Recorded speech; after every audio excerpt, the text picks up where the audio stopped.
Diddle-a-dum-dum, British Strongman podcast. So today we are going to talk about. I'm going to literally put a 20-minute timer on the clock, Shane. You have not. Do you know what we're going to talk about, Shane? You do not have a clue, dear, because we just make it up.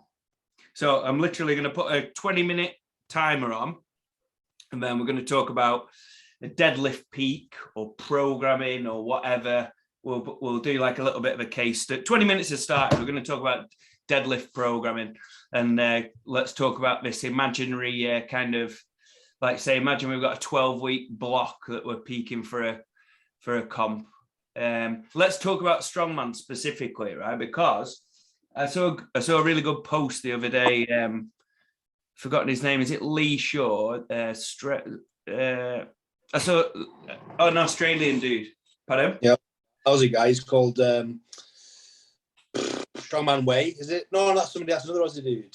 No, I don't know. Yeah, I think they trained together or something. But anyway, he posted something really good, and it was like basically comparing powerlifting to strongman, and saying about like peaking for a competition, and basically powerlifting how it's so different, because powerlifting you just basically have these beautiful kind of perfect blocks of training to peak you for like whatever 4 comps a year, where you know exactly what you're going to expect on the calibrated kit, blah blah blah blah blah. Whereas strongman, it's very different, because you have to be good at a hell of a lot of things like all year round. I suppose for us, kind of that's what, to be honest, that's what I found really, really exciting about programming. And like, obviously we do this on a Tuesday, and like I've just been doing programming all day, and then come to do this podcast, and I just find it so stimulating, because you're getting these kind of blocks, like imaginary blocks in your head, or where you're leading up to for a comp for a client, and then they might say, oh, I've entered this other comp that's 3 weeks before this comp, it's got this for reps instead of a max, it's got that in, it's actually got a squat in, and you just have to like kind of, I suppose, be creative and like just put. I just think it's amazing. Like anyway, I'm fucking talking shit. But anyway, let's talk about.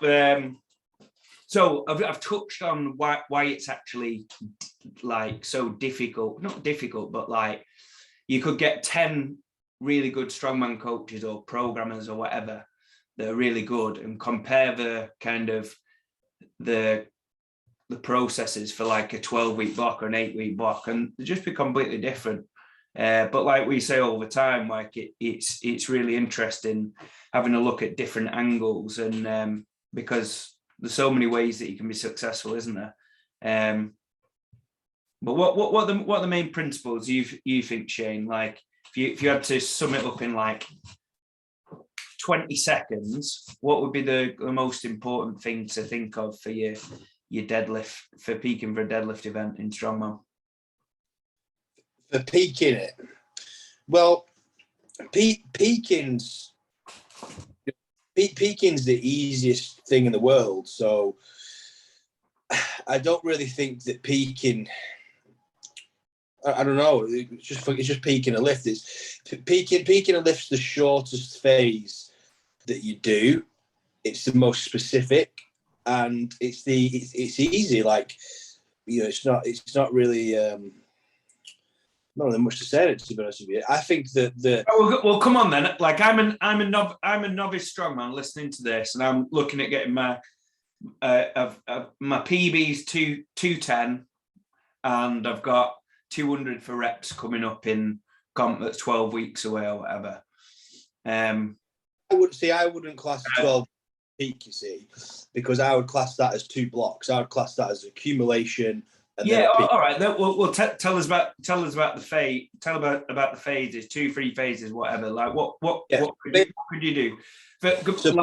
Were you talking to this novice guy who's listening, who doesn't have a coach, he can't afford to pay for anybody, and he's gonna write down notes now and use this kind of framework and give it a go? So simple terms. if you got 12 weeks and using that scenario of 210 max and you got 200 for reps, that basically means that you might be able to, at the moment, you might be able to scrape a double, but potentially still just a single. But it's an easier single than your 210. So that means that your training program for that competition, I wouldn't even take into account caring about 200 for reps. I would see it more as, let's increase your max, because then if we take your deadlift to 220, 230, you will just subsequently get more reps at 200. So I think that's the first mistake people make when they get an event like that, is they concentrate too much on the event and thinking about getting 200 for reps. And then they get a bit confused with the programming side of things. Whereas if you just build your max up, you will be able to get more reps in competition. If you have like a bigger deadlift, and you're over 10 to 12, 15 reps, then it's a bit different. You wouldn't just concentrate on getting a max. You would have to actually do that. So let me just interrupt there, right? You've said one thing that if you take anything from, just one thing from this episode, write down what Shane said. If in doubt, you think about all these different fucking methods. So-and-so said this, so-and-so said that. Shane's just said, get your max up and you're going to be winning. Whether you're doing a set of 10 at the comp, whether you're doing 15s, triple, whatever, if you get your max up, you're going to have the potential to be better at any given rep range with any given weight. So that instead of getting kind of overanalyzing it, get your max up. And how you can get your max up is what Shane's describing it. So I would say if you had 12 weeks, I'd be looking to do about 5 weeks of accumulation. So accumulation just means that we're trying to increase the amount of volume and work that we can put in, or density. You can use lots of different methods, but basically we're trying to get you to handle and recover from, but also to adapt to more work. So over the first 5 weeks, you might, if it was the 210 deadlift, I would probably go in more frequency. So I would get them deadlifted 3 times a week just because the load is lower for this first 5 weeks. And I would be working with different rep ranges each day and different loads. So you might do something like, you might do 3 sets of 10 really light on day 1, maybe 120 kilo, something like that, which is roughly 55%-ish. And then you go, maybe it'd be like 7 sets of 5 at 140, 150. And then the other day, you might do like some triples at like 160, 165, 170. I wouldn't really go much over like 160, 170 because you're talking about 80% area there.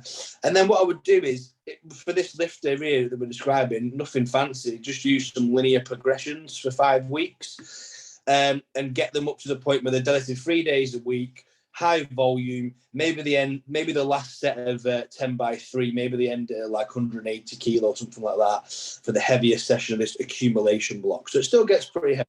So in the accumulation block, your goal would be to like tonnage, would be like weight times sets times reps. And also you mentioned about like, say, undulating the intensity so you can work in different rep ranges. And the thing that I'll add to that, and that I'll touch on that, is the skill aspect of working in different rep ranges.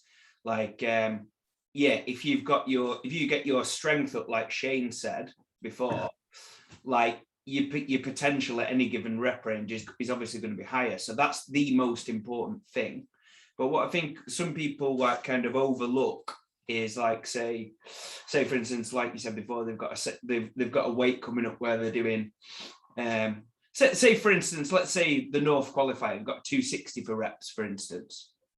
Yeah. And you've got lads in there that are, say, I don't know, hitting, say they might be at like a 340 max or something, 340, 350 max. And they might be looking at 260 for 10 to 12 reps ish, maybe, I don't know.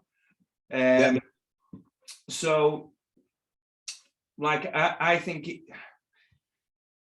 it's important to actually, like, for those guys at that kind of 340 range, I think it's important for them not necessarily to be blasting themselves with like fucking 260 for 10 every week or whatever, trying to get better. But even if they're putting like a 200 for 12 as an extra set and 210 for 12, throwing it in there, it's going to be easy for them to recover from, but we're just going to be able to get used to that kind of pacing and breathing, because and actually using the time better. Because if you're thinking, if you brace like you're going to, say you, for instance, Shane, say you brace like say your max at the minute, roughly-ish, 330-ish raw, maybe?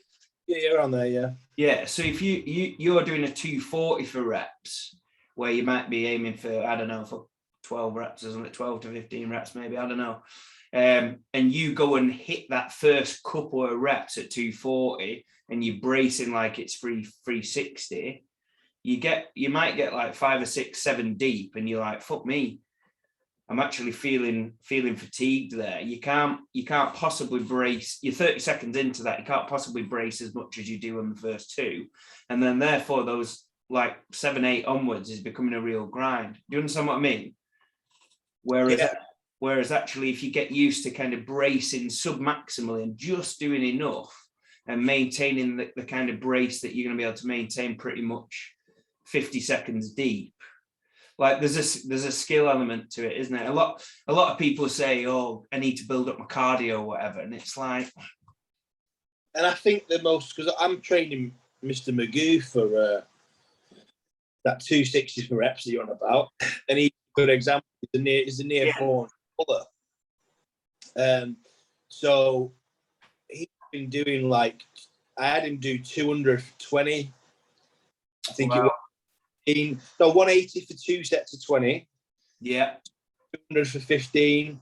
That's kind of where he's up to at the moment. Because for me, one of the key things that I believe you need to get good at when you're in those kind of rep ranges is I'm not necessarily worried about Scott doing the amount of reps. I believe that even if I beat his max, he'd still probably get similar reps. But what I'm concerned with is, how is he 5 minutes after doing it? How's his recovery after the event? How's he going to? Yes, that's great. That's a great point. So that's why I've had Scott doing higher reps, but for 2 sets, so that he not only has to perform, but he's then got to repeat it. Yeah. And on the day, yes, the load's going to be higher, but he's only got to do it once. So that's kind of where I'm at with higher rep ranges. I really think the recovery, because athletes like yourself and the twins and that, I know that you lot probably wouldn't. You train like this kind of quite often. You got high pace and really good anaerobic threshold and recovery and stuff. Whereas some strongmen, their issue is the output. The issue isn't the output; it's recovering from the output. Yes. Yeah, you know what, mate? That's a great point. I've never, like, I'll often put like a high rep setting. Like, I'll get them to do the kind of main stuff, and then I might put in like a one set with a couple more reps than I think they would get at the comp, if you will. But that's a great that's a great thing that I've never thought of, is like just putting an extra set, and then you're forcing them to be more efficient and not blow the load on that set and be like, right, well, I can just blow my load on that set and then fuck off home. They've got to repeat it, haven't they?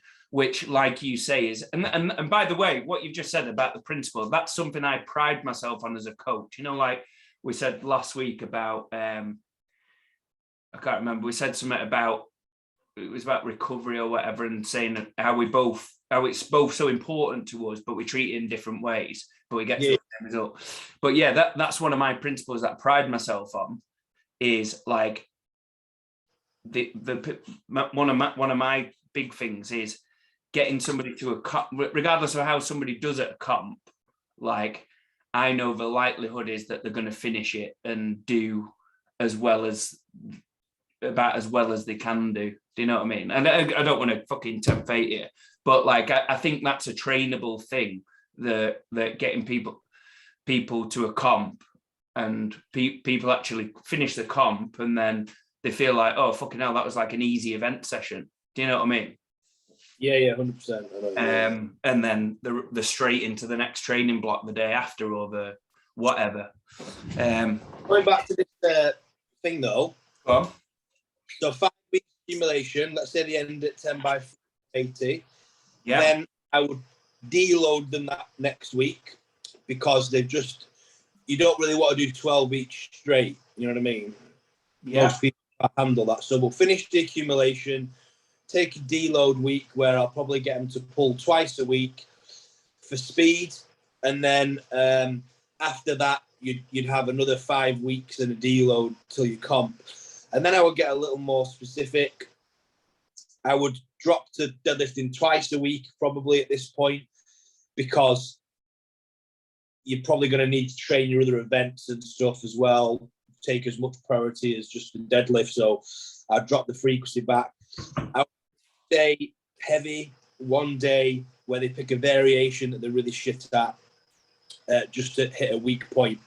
So 12-inch deadlift is a really common one I like. So, like a 3-inch raise. And both sessions for someone with a 210 max, I make both sessions pretty heavy, to be honest, because they should be able to sustain that for 5 weeks. And because they're doing 200 for reps, I wouldn't actually peak them. I'd peak them as if they were doing a 1 rep max on that day. So I would take them up to probably a heavy triple 7 to 10 days out, something like that. So whenever I plan a peak, guys, the way I do it is I work backwards from the date and goal. So I find the competition date, I find the day that I want the last heavy session, and I decide what do I want this person to hit for this last heavy session. I'll write that first, and then I work backwards from it. And that's how I do do a peaking plan. I always work, whenever I get close to a comp, I always work backwards from the comp, because as long as the targets are realistic, it works out better that way. And then kind of when I work backwards, sometimes I'll go through it again in my head and I might adjust it a little bit, but I always work backwards first. And then obviously what I do is, if I was coaching someone, if things went better or worse than planned, I would, adjust as we go. But I always have a rough guide in my head as to where I want to go. Like, I lay out the path, and then if we have to take a little bit of, shimmying around the path, that's the way it goes. And then, I would end at a heavy triple. So this person who's got a 210 max, I think that the triple probably might be around the 200 mark that I'd work back from. Now, I know that sounds like you're doing the comp event for reps, but like I said, I'm not taking that into account. It just so happens to be that's probably the number that I would go with. And then if they hit 200 for a triple and they think, I've got another 1 or 2 in the tank, that's great. You can hit your little taper to comp and you can send it on comp day. Maybe you get 4 or 5. And then you've also just set yourself up there for a new 1 rep max PB. So, the following 2 weeks or so, you could kind of structure your training after the comp to take a 220, 230 single or something. Brilliant. Absolutely brilliant. So one little thing that I'd add to that kind of template that you've given out, especially for somebody who's like at the novice level, who's relatively new to it in terms of training age, like what I'd maybe do as an idea there is get somewhere in the, like Shane says, get the, say 12 weeks out or whatever, work backward. Then I'd probably at some point in there, like if you have to pick now, say maybe at the 6-week mark, do some kind of like AMRAP or rep max or something like that. Like on a day that you feel good, do some kind of rep max that'll kind of give you some data to project off, rather than, and then because realistically, what it might be, you might be somebody who's been at 200 training deadlift twice a week for the last year, where it might be slow progress. You might be new, you might be really new to it, and you might get up to 200 for 6 for the comp, which we might be just holding you back a little bit. So say for instance, like we go and give somebody at the 6-week mark, we give them 190 for reps, and then they go and hit 7. Like I think so what we're saying there, 190. Yeah, so say they go and hit 190 for 7 at the 6-week mark. we might know there that we might recalibrate the final 6 weeks and think, right, well, actually that 190 is projecting them more towards like 235 or whatever. That's the 210 max. So of which it might change the goals for the comp to more like a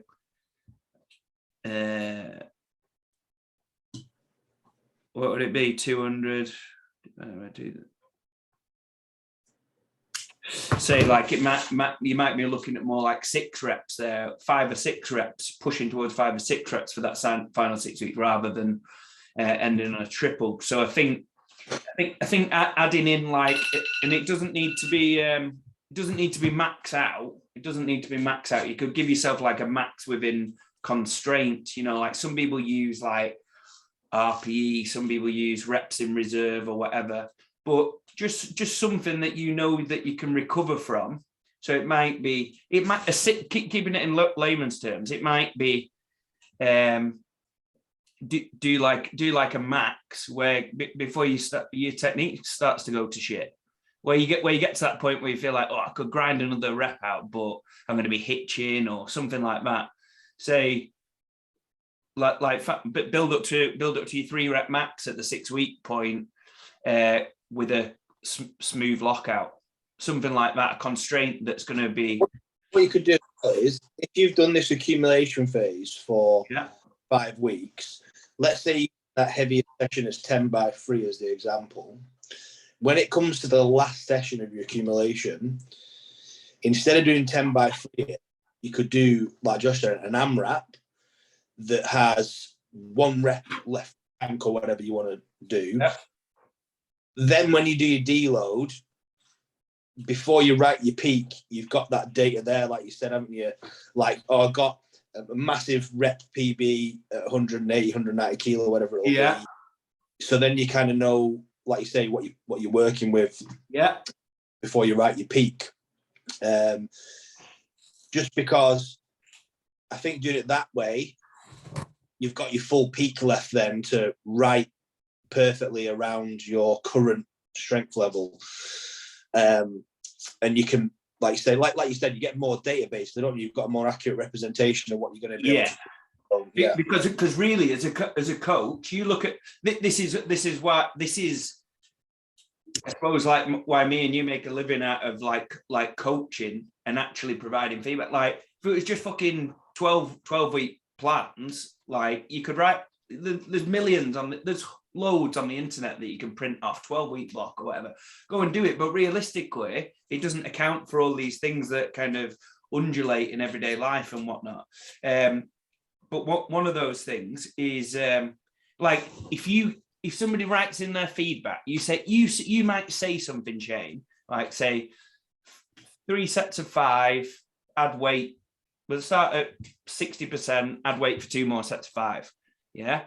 And then somebody goes 160 for 5, 175 for 5, 190 for 5. Felt like, oh, I'm really pleased. Could have maybe done 2 more, right? That there, as a coach, just gives you so much fucking data, doesn't it?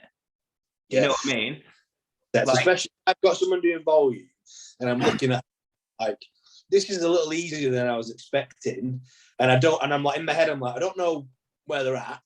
The next week I'll do that, like same volume, but you know, on your last 2 sets, you got free roam to, as long as you hit 5 reps, free roam. And then sometimes they'll add 30 kilo on, and I'm like, oh fucking hell, I was well behind where I thought. And then you can reset. Exactly. Like you might have like say the thing written out in your head, like with the right, we're still going 3 sets of 3 next week, but instead of it being like whatever, it's going to be 10% more because you've got that feedback of the testing. And so, and by the way, people listening here, testing does not need to be maxing. It can be with a constraint, yeah. But it just gives you, if you're working with a coach, it gives you a coach so much data to work on. Like, because if someone, like you said, using that scenario, 175 for 5 easy, 190 for 5, felt like a couple more or whatever, you could work off the 190 for 5 and work some percentages off that to get them working at a similar level than that. You could give them 4 sets of 5 at 175 next week, and then 5 sets of 5 at 175 the week after. and you know that they're going to be able to do it and just build. So you only know that. I suppose that's what I do in my programming. Like, say every kind of, say 3 to 4 weeks with pretty much everybody, there'll be some kind of testing thing in there where they'll have like a roam to be in charge of what they're doing, that I'll be able to map out the next kind of 2 to 3 weeks progression off, like, and provide stuff that I know that they're going to be able to do. And I think it's a great way of like knowing that you're working at the right level all the time, rather than mapping out, right, this is what I'm going to do in 10 weeks time. Realistically, it could be too fucking hard, or you could be, if all things are going well, you could be holding yourself back a little bit. Yeah, I like V for that. I love the set model for that, where you just because if I say build to a 5 rep max, in the head they get a specific number in their head that they focus on all day. They're going to hit a pre-workout salts or whatever, and they're going to hit it. When I write 5 by 5 at 170, add load each set, it becomes more like registers as like graft work in their head. Yeah. And they go into the session knowing it's a volume session instead of that. It's like a different approach to the session, which means that they don't get as hyped. They end up adding load each set, and that top set's under like 4 sets of fatigue. So they got a bit of back pump or whatever if it's a deadlift. And also they know they're under a bit of fatigue. And it's a different reward from the session. They're like, fuck me, that top set of 5 was great. You know, I wonder what I'd hit fresh. And that's why I like the ascending set model, because it gives me a load of data. Yeah. It gives me a lot of data, but it doesn't like fatigue the client as much as a top set of 5, in my opinion, because there's a different approach to the day. You know what I mean? Yeah. And the mental fatigue that comes with that, like say you say, oh, build up to a top triple, top set of 5 or whatever. Like as a client, I just feel like fucking, I'm thinking about that. Like as soon as I read it, I'm just obsessed with it. I'm like going to bed thinking about what I'm gonna be lifting for that. Do you know what I mean? Whereas you just change, and that can be great sometimes, but a lot of the time that can be like, if you're doing that kind of every week, it can be so taxing. And yeah, the ascending sets as well. There's no sometimes I'll write like 5 by 5 at 200 kilo. If it's feeling good, you can go up a little bit on your last 2 sets. So that gives them the constraint that if it's not feeling good, they can just stay at 200 and they've still adhered to the plan. They've not failed anything. You know what I mean? Whereas if it's like you have to add weight, and there's that feedback of, oh, I've not completed. So yeah, I really like that for a testing method, and AMRAPs obviously, but I like AMRAPs that are a little like I'm knowing someone's going to get 8 to 10 area, so the load's a little down. You know, instead of somebody getting like 6 or less or something, where it's quite a top steady style. So yeah, cool. So in summary, so if you're peaking for a deadlift max, like number one principle that Shane said, work backwards. Look at the goal for the comp. Where is it? 9 weeks away. Right, 9 weeks away. What's the goal for the comp roughly? What do we have opportunity to do in this 9 weeks? Do we have like a bit of time where we can accumulate some volume and like with the focus on shifting a lot of weight, tonnage, blah, blah, blah, blah, blah, before we go into the peaking phase where you're going to be more likely to be able to get more out of it.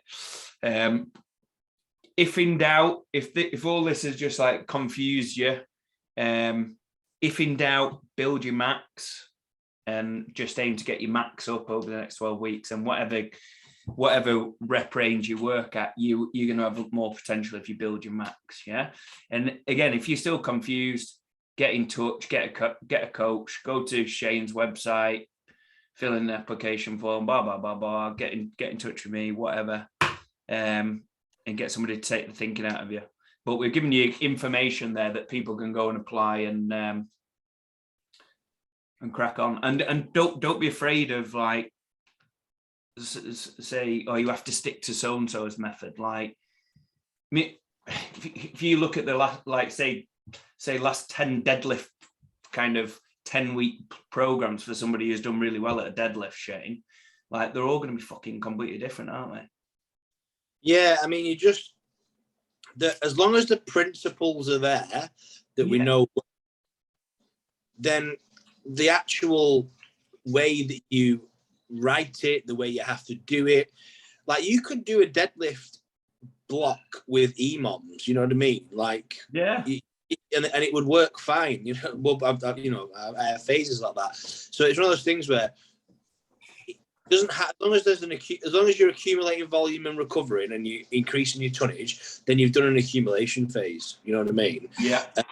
And then as long as you have managed your recovery and you're pushing your load weekly and extracting that strength from your nervous system, then you've done a peak. The actual way it's written, the frequency, the volume, all this stuff, they can be variables that you can adjust and make fun. And that's why I love programming so much, because someone said to me the other day that my method does so-and-so. I won't go into what they said, but my method does so-and-so. And I was like, well, I don't have one method, at all. There's so many. It's the principles are there, but the way in which, like, I could write 2 deadlift peaks and they could look completely different. But in my head, I'm like, well, this is just doing that and this bit's doing that. They're doing the same thing, just in a different way. And that's why you can get inventive and have fun with it and do things that you enjoy, because as long as you're achieving the kind of goal, you're sweet, aren't you? Yeah, like you say, like the different styles and different kind of blocks can actually go within that structure that you've just said, can't it? Like, you rest, pause, EMOMs, whatever, you do it from different heights or whatever, and like that's actually the kind of like fun creative element. You can have like these kind of the kind of bit volume accumulation blocks, like so much fun being creative with it, and you having a client and they don't have to do the same block again. There can be subtle changes every time they build. Or what you can do when you do all these blocks, you might be able to think, oh, Shane, I remember when I did the EMOMs on fucking or rest pause block or whatever on deadlifts, and I just felt shit out on my start position, whatever, blah blah blah. Can we repeat that block again? Yeah, and you can just rinse and repeat it, can't you? Yeah, like the sets are a good one. So remember when we did that for OSG deadlift ladder, we did like an accumulation block of clusters where you were kind of yeah. But that's just like a deadlift accumulation phase, isn't it? But it became, all the focus became on learning to grab the bar, mix grip quickly. Yeah. Step away, re-grab. So, like I say, sometimes you can kind of forget that that's the volume accumulation phase, really, isn't it? Because you just thought of it as learning to mix grip fast. So yeah, and also as well, like sometimes like if you try different things, but within the kind of umbrella of like taking, like say volume accumulation is the goal, but you're trying this kind of, we'll give this thing a try. I've just written a new block. Let's go and try it. I guarantee that most of the time, like you will find like benefits within that you didn't foresee when you planned it. And an example, like using that cluster style one, way that I did it, like I can remember doing it, and I can remember actually feeling like recovery was really, really easy, because like for the kind of percentage I was working at quite a high percentage, but able to recover. And then if you think about it, what I was doing, I was just doing the concentric and then dropping it. Yeah, just say, yeah. And then re-gripping it. And I was like, even when you're doing like, say, 5 sets of 5 and slamming it down, you still got that kind of bit of eccentric stuff. You got that bit where you're absorbing the shock at the bottom of the bar. So that's an example, but that wasn't kind of necessarily part of the plan. Do you know what I mean? It's just a side benefit. Anyway, as ever, we're off on a tangent. But the 3 pointers that we've covered there, that we can use to title this as clickbait and that, can't we? So for the deadlift peak, the 3 principles of the deadlift peak. So number 1, work backwards from the goal, like Shane said. If in doubt, build your max, and then your potential at any given rep range will just go up. And then the thing that I like in there, frequently test. Testing doesn't need to mean maxing. It can be built like just getting data within different constraints that's going to feed like the next few weeks. So you can just recalibrate within that main structure. Yeah, nice one. Diddly dum dum. Right, cheers, Josh. Peace out.